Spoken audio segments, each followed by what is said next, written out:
News, सच जरूरी है। दर्शकों नमस्कार, मैं हूं आपके साथ रोशनी और ये है MNS न्यूज नेटवर्क और आप देख रहे हैं MNS न्यूज टीवी। आइए देखते हैं आज की कुछ खास खबरें। 2.5 माह की मासूम बच्ची पर बिल्ली ने किया हमला, आवाज सुनकर परिजन पहुंचे, नहीं बता सके। मध्य प्रदेश के दमोह में चौंकाने वाला मामला सामने आया है। बिल्ली के हमले से 2.5 माह की बच्ची की मौत हो गई है। बच्ची अपनी जुड़वा बहन के साथ लेटी थी और तभी बिल्ली ने उस पर हमला कर दिया।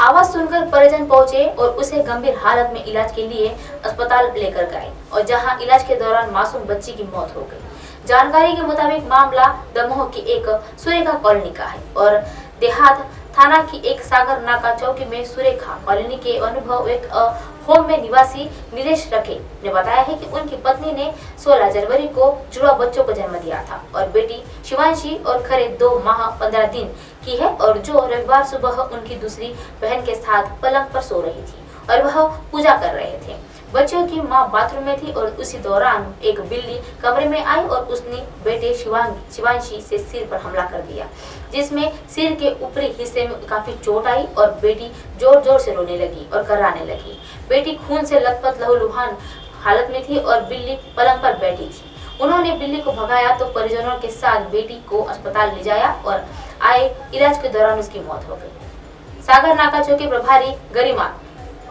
मिश्रा ने बताया है कि बिल्ली के हमले में 2.5 माह की मासूम बच्ची की मौत हो गई है और पुलिस ने मर्ग कार्य कर विवेचना ले ली है और कार्यवाही कर रही है। प्रेमिका को किसी और के साथ देख सहन नहीं कर पाया आरोपी।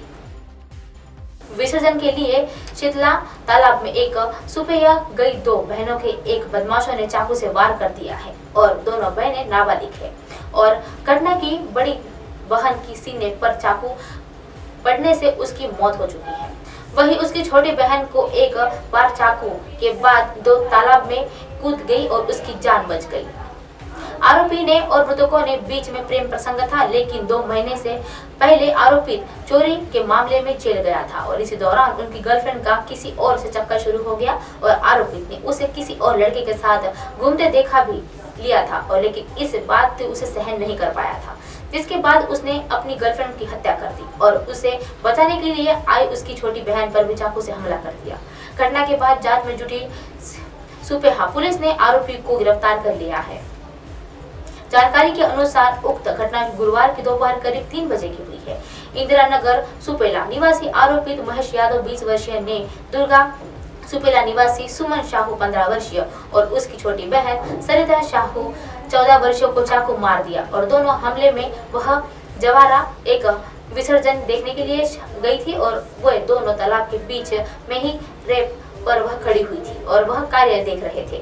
इस दौरान आरोपित महेश यादव चाकू लेकर वहां पहुंचा और सुमन साहू को सीने पर चाकू गोद दिया और उसके बाद चाकू गोदने पर बाद में गिरी तो उसका एक गर्दन पर रेप दीवार दिख रहा था और उसके बाद वह उसकी मौत हो गई थी और यह देखकर उसकी छोटी बहन सरिता साहू बीच बचाव करने के लिए पहुंची और आरोपित उसे भी पेट पर चाकू घोंप दिया और लेकिन वह बच गई,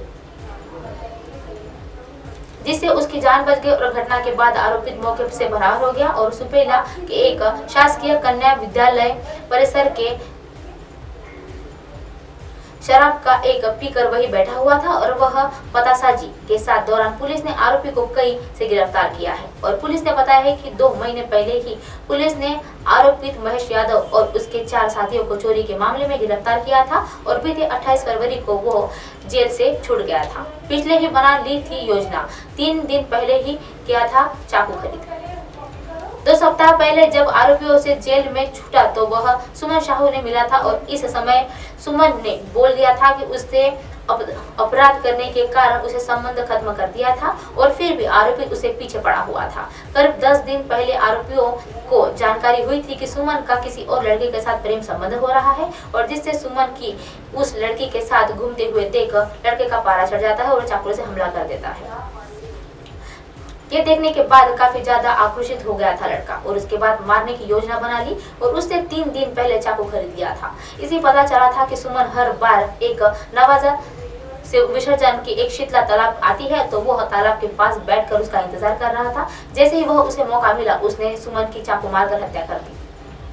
और परेशान करते वक्त घर आने वाले ही दो समझाया और कहा था कि बेटी का पीछा कर रहा था और पीछा करना नहीं छोड़ रहा था। आरोपी ने 18 फरवरी को जेल से छूटा था और इसके बाद में उससे बात करने के लिए कोशिश की और मिलने के लिए सुमन को परेशान कर रहा था, लेकिन उसने आपराधिक गतिविधि को देखते हुए सुमन के उसे दूरी बना ली थी और फिर से आरोपी ने उसका पीछा करना शुरू कर दिया था और वह परेशान करता था और सुमन ने अपने पिता को भी बताया था कि वह उसे परेशान कर रहा है। परिवार के सदस्यों का उसके बारे में बयान था और इस पर चर्चा के पहले सप्ताह से सुमन के परिवार वाले और मोहल्ले के कुछ लोगों ने आरोपियों को उसके घर पर जाकर समझाया भी था और उन्होंने कहा था कि वह दो सुमन की पीछा करना छोड़ दे, लेकिन आरोपी उसने नहीं समझा और उसने सुमन की किसी और लड़के को देखकर वह आक्रोशित हो गया और बाद से वह काफी ज्यादा नाराज भी था। पुलिस अधिकारी की पत्नी से छेड़छाड़ का आरोप।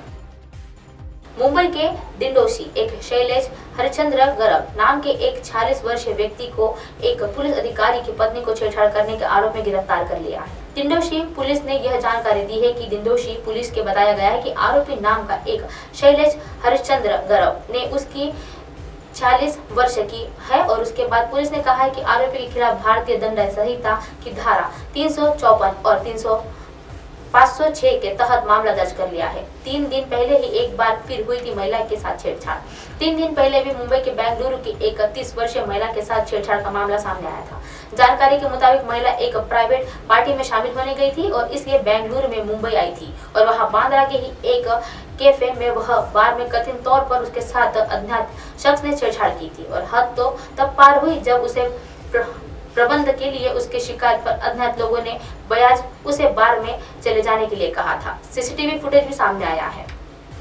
जब मुंबई के पुलिस ने अज्ञात के यह मामला आया तो पुलिस ने पीड़ित महिला के परिजन व परिवार वालों से संपर्क किया और कहा कि महिला के इस मामले में औपचारिक रूप में शिकायत दर्ज कराई ताकि पुलिस और आरोपी के खिलाफ कार्यवाही कर सके। इसी बीच पब में वह पीड़िता के एक सीसीटीवी फुटेज भी सामने आया है जिसमें अज्ञात व्यक्ति उसके साथ छेड़छाड़ करता हुआ नजर आ रहा है। दरअसल महिला दार्जिलिंग के एक काम करती है और वह 25 मार्च को होने वाली अपने एक दोस्त की सगाई की पार्टी में शामिल होने आई थी और मुंबई में आई थी और जहां महिला ने उसके साथ हुई छेड़छाड़ की कहानी इंस्टाग्राम पर शेयर की थी और मैं अपने परिवार के साथ 145 बांद्रा कैफे एक बार में आई थी और हम सभी अच्छा समय बिता रहे थे और शख्स ने मुझे आकर छेड़छाड़ की। मैंने उसका हाथ पकड़ा और उसका सामना किया और उससे मुक्का मारा और वह बहुत नशे में था और लेकिन उसके जरिए में पैर उसे किसी महिला को भी अनुचित तरीके से छूना ये अच्छी बात नहीं होती है। इसके बाद उसने दोस्तों से एक उसके गलत काम करने का साझा दिया और लगाई दी और उसके बाद इस सबके मुझे काफी माफी मांगी थी और अन्य लोगों ने उसकी बचाने के लिए कोशिश की थी। मुझे शांत रहने का एक कहा था और महिला के कहा था कि जब उसने बार में प्रबंध किया तो शिकायत की तो उन्होंने उनकी बात नहीं सुनी। इसके उलट हमें बाहर से जाने के लिए कह दिया था। अब आप हमारे चैनल को अपने मोबाइल पर भी देख सकते हैं। मोबाइल ऐप पर देखने के लिए प्ले स्टोर से MNS news TV app download करें। इंस्टा, लिंक, ट्विटर, हाइकू, फेसबुक और कई सोशल मीडिया के प्लेटफॉर्म पर हमारा चैनल उपलब्ध है। आप इसे यूट्यूब पर भी देख सकते हैं। आप हमारे चैनल को लाइव भी देख सकते हैं www.mnsnewstv.com पर। फिलहाल वक्त तो चला है दर्शकों ब्रेक का। ब्रेक से रुकने के बाद देखिएगा देश और दुनिया की तमाम खबरें। बने रहिए MNS न्यूज पर। नमस्कार।